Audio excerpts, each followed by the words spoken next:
keyin o'ylayman-da, men shu qizimni shuncha qiynalyapman.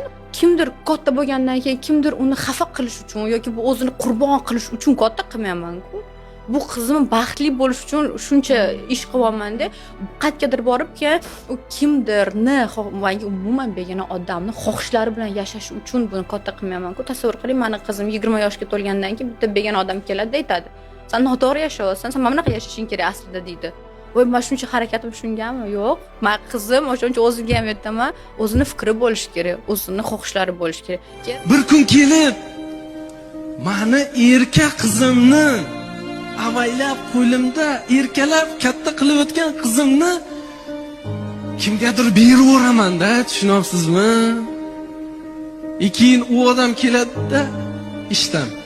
Erka qizim naskisini yechadimi? Nomard menga ayt, o'zim yechaman. Erka qizimni ovqatiga baho beradimi?